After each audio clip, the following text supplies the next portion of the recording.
Welcome to Vandana Komaragiri official. ఈ వీడియోలో నా వుడెన్ కిడ్డీ బ్యాంక్ కష్టాల గురించి ఫన్నీ వేలో మీతో పంచుకుందాను వచ్చేసాను. నేను ఈ కిడ్డీ బ్యాంక్ని మీషోలో ఆర్డర్ చేశాను. దాని గురించి నేను ఆల్రెడీ షార్ట్ వీడియో అప్లోడ్ చేశాను. చూడని వాళ్ళు లింక్ ఇస్తాను, చూడండి. నెక్స్ట్ వచ్చేతలకి ఆర్డర్ అనేది సక్సెస్ఫుల్గా డెలివరీ అయిపోయింది. సక్సెస్ఫుల్గా ఓపెన్ చేసేసాము. మరి ఎంత సక్సెస్ఫుల్గా ఓపెన్ చేసినప్పుడు అసలు ఏంటి సమస్య? మా అక్క వాళ్ళ పిల్లలు ఇద్దరు వచ్చి ఏంటి చిన్న అన్నారు. డబ్బులు దాచుకోవటానికి రా కిడ్డీ బ్యాంక్ అన్నా.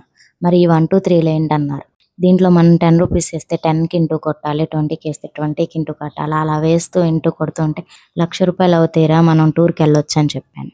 ఓ అవునా అన్నారు. అయితే నేను దాచిపెడతా అని చెప్పి ఇద్దరు పరిగెత్తుకుంటా వెళ్ళిపోయి 10 రూపీస్ తీసుకొచ్చి ఇద్దరు చెరవు 10 వేసి ఇంటూలు కొట్టేసి గెంతుకుంటా ఆనందపడి 2 చప్పట్లు కొట్టి వెళ్ళిపోయారు. మరి పిల్లలు వాళ్ళే అంత హుషారుగా ఉన్నప్పుడు మనం ఎంత హుషారుగా ఉండాలి? అసలుకే మనం పెట్టిన కిడ్డీ బ్యాంక్ కదా.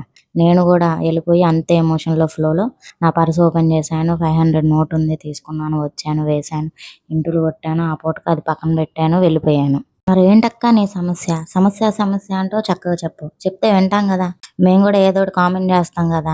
ఆ కిడ్డీ బ్యాంక్ చూసిన ప్రతిసారి 500 200 100 ఎప్పుడు కంప్లీట్ చేయాలి?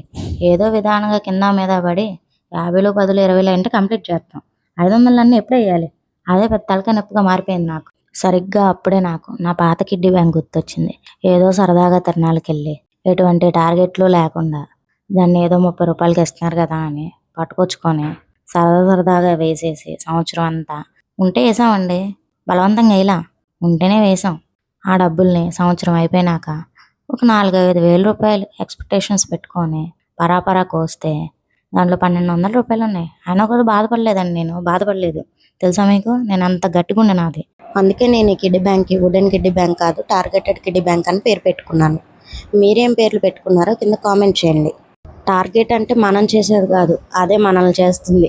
ఈ ఆరెంజ్ కిడ్డీ బ్యాంక్లో నుండి డబ్బులు తీసుకున్నాక ఇంక నా దగ్గర ఇంకో కిడ్డీ బ్యాంక్ లేదు.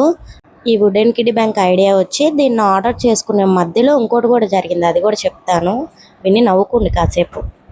మా వీధిలోకి ప్లాస్టిక్ సామాన్లు అమ్మే బండి వచ్చిందనమాట.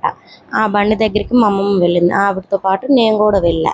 అక్కడ నాకు ఈ రెడ్ కిడ్డీ బ్యాంక్ అనిపించింది.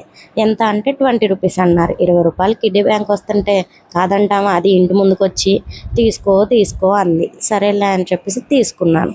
ఎవరన్నారు తీసుకో అని? మా అమ్మమ్మ కాదు, కిడ్డీ బ్యాంకే అంది, మాట్లాడింది నాతో. అది సర్లే అని తీసుకున్నాను. ఎందుకంటే మరి ఆ కిడ్డీ బ్యాంక్ ఆర్డర్ చేసాం కదా, అది వచ్చేలోపు మళ్ళీ మన డబ్బులు వేస్ట్ అయిపోతాయి. అసలుకే మనం చాలా ఎక్కువగా పొదుపు చేస్తాము. తీసుకున్నాను అంతే, దానిలో ఏం వేయలేదు ఫ్రెండ్స్. ఒకవేళ నేను కనుక ఈ ₹1,00,000 కంప్లీట్ చేస్తే సినిమాకి వెళ్ళిన ప్రతిసారి ఎంతో ఇష్టంగా కొనుక్కున్న పాప్కార్న్ తినివ్వకుండా సునీత గొడవ చేస్తుంది, నా 2 గాజులు పోయాయి అని. ఆ గాజులు ఏదో ఇప్పించేస్తాను. మీరేమంటారు? వీడియో నచ్చితే లైక్, షేర్, సబ్స్క్రైబ్. బాయ్.